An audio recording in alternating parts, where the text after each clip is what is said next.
Salut, c'est GL Kago. Alors oui, comme je vous l'avais dit, je vais vous donner donc mon avis sur le Grandizer de King Arts, hein, maintenant que je l'ai manipulé et que j'ai fait des photos avec. Vous avez vu, je me suis acheté un petit gadget, c'est super sympa. Donc, comme on peut le voir, quand il est allumé, il est vraiment super joli, hein. De toute façon, c'est une figurine qui est vraiment belle. Je veux dire, comme on a pu le voir sur les quelques photos que j'ai réalisées avec pour l'instant, parce que je vais en faire plus. J'essaie aussi de m'amuser avec la fumée, parce que regardez vraiment la lumière. Là, on voit pas bien. Tiens, éteins la lumière, bonhomme. Bon, c'est pas fameux non plus. Parce qu'en fait, j'avais pas de tournevis pour les photos. Il faut vraiment un tout petit tournevis pour ouvrir dans le dos. Et donc, j'en avais pas. Mais non, c'est vraiment... attends, hop, je vais le rapprocher.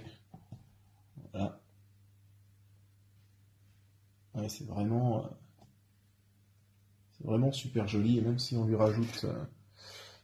Alors, le cornofulgur, c'est vraiment un gros bémol parce que... on va dire, voilà quoi, c'est pas la folie, il est mal placé, vraiment là en plein sur la tête, ils auraient mieux fait de l'aimanter juste un cran devant, parce que bon là honnêtement, on va dire, c'est pas l'accessoire folichon qui vraiment va faire changer la donne.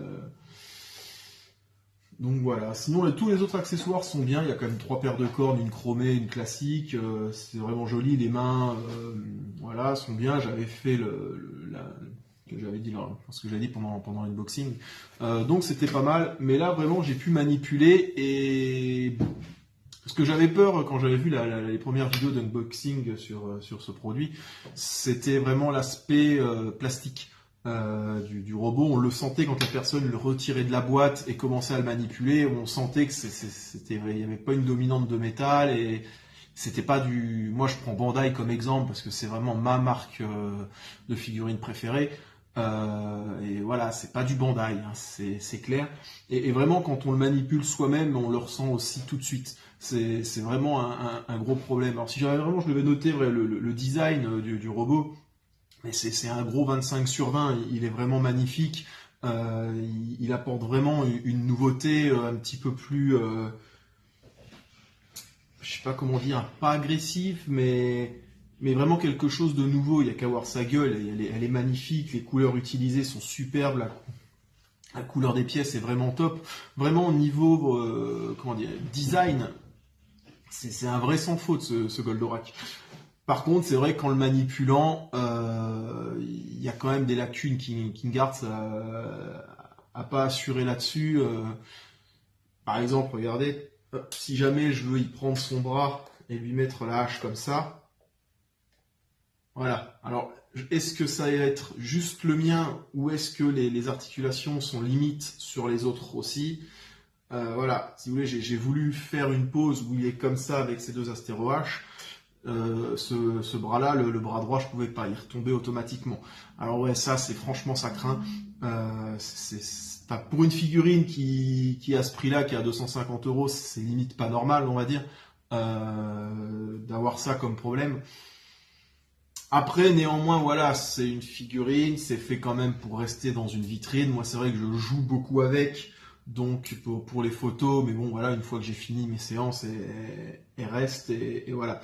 Donc c'est vrai que c'est le gros bémol. À part cette articulation-là du bras, j'ai pas vu d'autres problèmes. Alors s'il y a comment dire, il y a des parties hop, qu'on voit, qu'on s'enlève. Bon, ça j'ai passé le mot, je l'ai pas vu, mais regardez, vous avez là, attendez, hop, vous avez donc sur la culotte, hein, sur le slip. Derrière, vous avez des petites articulations. Donc si vous faites comme moi et que vous lisez pas les manuels, bien entendu, hop, et voilà, vous voyez, vous pouvez les lever pour lui donner plus d'amplitude dans ses mouvements de jambes. Moi, ça au début, je l'avais pas vu. Mais c'est vrai, par exemple, quand on veut le bouger, ben, vu que tout est aimanté et il n'y a pas d'attache vraiment qui se clipse et on, comment dire, ben, des fois les parties sautent tout simplement. Donc si après sur la, on va dire, je sais pas si on peut dire pas la maniabilité, mais sur vraiment le fait on va dire l'ergonomie, j'en sais rien, je connais pas, je vois pas quel terme utiliser, mais c'est vraiment dommage parce que vraiment on sent qu'il manque un peu là-dessus vraiment de finition, de finesse à ce niveau-là. Après, bon voilà, comme je dis, ça reste, c'est pas un jouet pour les enfants. C'est pas donc une fois qu'il est mis en vitrine, à part hormis ce bras, voilà, qui est un peu branle-balance, ce qui est dommage. Il n'y a aucun souci là-dessus, c'est vraiment une figurine qui est très belle. Moi, je regrette absolument pas mon achat, hein, parce que j'ai longtemps hésité.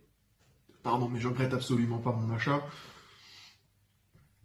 J'aime vraiment cette figurine, mais c'est vrai qu'il y a des grosses lacunes. Alors, si jamais vous êtes comme moi fan de Bandai et que vous êtes absolument full diecast, que vous avez les DX et que vous attendez à retrouver absolument la même chose, vous allez vraiment être déçu parce que ça n'a rien à voir. Faut vraiment apprécier cette figurine pour son aspect esthétique, je pense. J'ai hâte que vous receviez les vôtres et que vous puissiez aussi me donner vos impressions. Parce que moi, vraiment, la mienne, c'est clair que le design est magnifique, même les LED. Oh, moi qui fais un peu de photos, voilà, je trouve ça génial. Alors beaucoup disent que c'est du gadget. Oui, c'est peut-être du gadget, mais moi, qui m'éclate en le photographiant, j'ai vraiment hâte de le mettre dans la fumée et de voir ce torse rouge ressortir.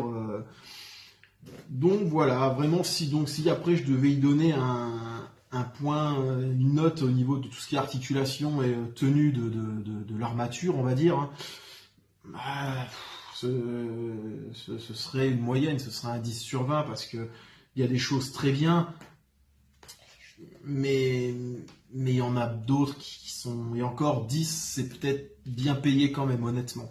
Mais bon, voilà, c'était mon avis. C'est une très belle figurine, mais qui est pas pratique à manipuler, on va dire ça comme ça. Mais ça n'enlève vraiment rien à la beauté du joujou, quoi. Il est vraiment magnifique.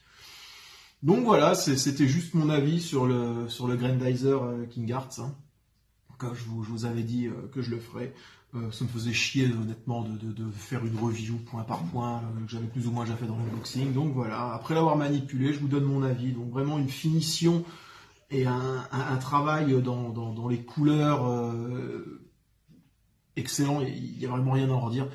Par contre, vraiment, le côté manipulation, c'est vraiment à revoir. Donc c'est dommage. Et c'est vrai que pour le prix de la figurine, on aurait pu quand même s'attendre à un peu mieux que ça. Voilà, bah écoutez, j'espère que vous allez vite recevoir les vôtres et que vous allez partager, venir me donner votre ressenti à vous. En tout cas, j'espère que je vais pas vous faire peur avec ce que j'ai dit là. Je le répète, hein, c'est vraiment une très belle figurine, mais il y a des défauts. Voilà. Allez, sur ce, je vous souhaite une bonne soirée. Salut!